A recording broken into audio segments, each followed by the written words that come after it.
Welcome to the Sales and Operations Planning Podcast, where strategy meets execution.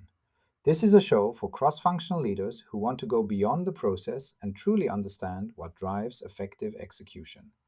In each episode, we explore the behaviors, decisions, and leadership practices that turn alignment into real business results. So if you're ready to lead with clarity, improve collaboration, and drive better outcomes, this is for you. Today we're talking about something that comes up in almost every S&OP journey I've been involved with over the past 20 years. Not data, not tools, not even forecasting accuracy. It's this sentence: but that's not how we do it here. If you've worked with sales and operations planning, you've heard it, probably more than once.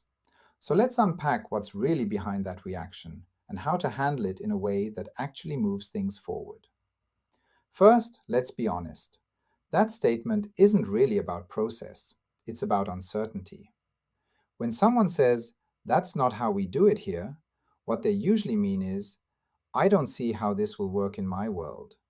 I might lose control over something I'm responsible for," or simply, "This feels risky." So if you respond by explaining the process again, you'll lose your audience and stakeholders, because you're answering the wrong question. A better approach is to treat that moment as a signal, not resistance. It's an invitation to ask, "Okay, how do you do it today?" And then actually listen attentively.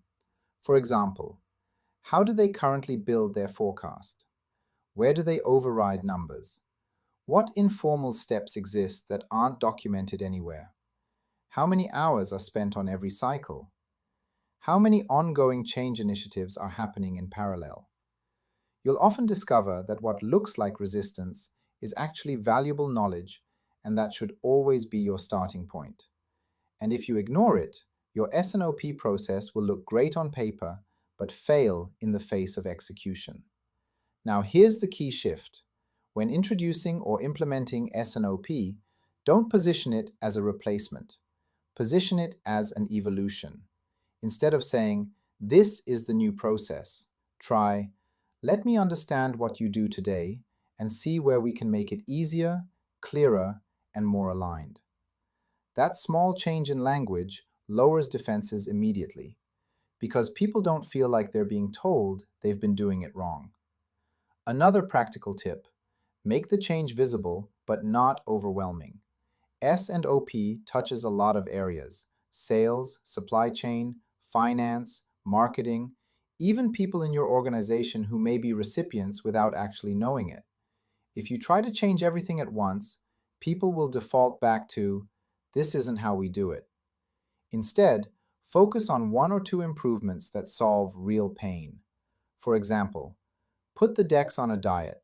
Simplification drives focus. Focus drives better decisions. An effective and decision-driven meeting with the right participants. A single agreed version of the forecast. A more structured way to document and challenge assumptions, or a very honest conversation with the CEO. When people see that the new approach actually helps them, resistance drops naturally. Let's talk about language for a moment. When driving transformation, the words you use matter more than you think. Refrain from using "you should," "best practice says," "this is standard in your industry." Instead, use, "What would make this easier for you? Where do things break today? What would you want to keep that works really well today? What tough conversation can I help you unlock to move forward?" Remember, you're not just implementing S&OP, you're co-creating it, and that is a big difference. Why? Because like any change journey, it all starts with people.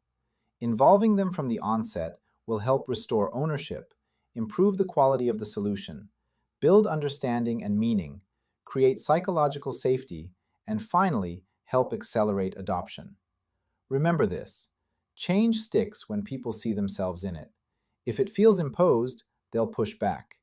If it feels like something they helped shape, they'll defend it. So the goal isn't to eliminate the phrase, "That's not how we do it here." The goal is to get to, "This works better than how we did it before." So next time you hear that familiar line, don't shut it down. Lean into it, because behind it is exactly what you need to make your S&OP implementation succeed. Thanks for listening, and don't forget to subscribe to the podcast on either Spotify or our YouTube channel. I'll see you in the next episode.